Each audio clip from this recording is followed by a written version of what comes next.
Hi friends, ಇವತ್ತು ನಾನು ಬೆಣ್ಣೆ ಮಾಡೋದಕ್ಕೆ ಯಾವುದೇ ಪ್ಯಾಕೆಟ್ ಹಾಲನ್ನ ಯೂಸ್ ಮಾಡ್ತಾ ಇಲ್ಲ. ರೈತರ ಸಂಘದ ಹಾಲನ್ನ ತೊಗೊಂಡಿದ್ದೀನಿ. ಈ ಹಾಲಿನಲ್ಲಿ ನಾವು ಹೆಪ್ಪಾಕಿದಾಗ ಮೊಸರಾಗಿರುತ್ತಲ್ಲ, ಆ ಮೊಸರಿನ ಮೇಲೆ ಬಂದಿರೋ ಕೆನೆನ ಮೊಸರು ಜೊತೆ ತೊಗೊಂಡು ಒಂದು 15 ದಿನ ಇದನ್ನ ಫ್ರಿಜ್ಜಲ್ಲಿ ತೆಗೆದಿಟ್ಟಿದ್ವಿ. ಈ 15 ದಿನದ ಕೆನೆಗೆ ನಾವು ಇವತ್ತು ಬೆಣ್ಣೆ ಮಾಡ್ತಾಯಿದ್ದೀವಿ. ಮಿಕ್ಸಿ ಜಾರಿಗೆ ಅರ್ಧ ಮಿಕ್ಸಿ ತುಂಬುವಷ್ಟು ಕೆನೆನ ಫಸ್ಟ್ ಹಾಕ್ಕೊಂಡು ಅರ್ಧ ನೀರನ್ನ ಹಾಕ್ಕೊಂಡು ಚೆನ್ನಾಗಿ ಗ್ರೈಂಡ್ ಮಾಡ್ಕೊಳ್ತಾ ಇದ್ದೀನಿ. ಗ್ರೈಂಡ್ ಮಾಡ್ಕೊಳ್ಳುವಾಗ ಒಂದೆರಡು ಬ್ಯಾಚ್ ಚೆಕ್ ಮಾಡಬೇಕಾಗುತ್ತೆ. ಒಂದು ಸಲ ಓಪನ್ ಮಾಡಿ ಇನ್ನೂ ಗಟ್ಟಿಯಾಗಿಲ್ಲ ಅಂದರೆ ಮತ್ತೆ ಸ್ವಲ್ಪ ನೀರು ಹಾಕ್ಕೊಂಡು ಮತ್ತೆ ರುಬ್ಬಬೇಕಾಗುತ್ತೆ. ನೋಡಿ, ಈ ರೀತಿ ನಾನು ಮತ್ತೆ ಸ್ವಲ್ಪ ನೀರು ಹಾಕ್ಕೊಂಡು ಮತ್ತೆ ಗ್ರೈಂಡ್ ಮಾಡ್ಕೊಳ್ತಾ ಇದ್ದೀನಿ. ಈ ರೀತಿ ಮಾಡೋದ್ರಿಂದ ಬೆಣ್ಣೆ ಚೆನ್ನಾಗಿ ಬರುತ್ತೆ. ನೋಡಿ, ಇವಾಗ ಮೇಲ್ಗಡೆ ಬೆಣ್ಣೆ ಕಾಣಿಸ್ತಾ ಇದೆ ನಮಗೆ ಕ್ಲಿಯರಾಗಿ.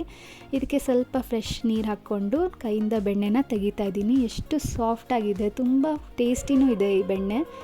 ನೀವು ಇದನ್ನು ಮನೇಲಿ ಟ್ರೈ ಮಾಡಿ. ಫಸ್ಟ್ ಟೈಮ್ ಮಾಡೋರಿಗೆ ಈ ವಿಡಿಯೋ ತುಂಬ ಯೂಸ್ಫುಲ್ ಆಗುತ್ತೆ ಅಂದ್ಕೊಂಡಿದ್ದೀನಿ. ಮುಂದಿನ ವಿಡಿಯೋದಲ್ಲಿ ನಾನು ನಿಮಗೆ ಸಿಗ್ತೀನಿ. ಅಲ್ಲಿವರೆಗೂ ನಮಸ್ಕಾರ.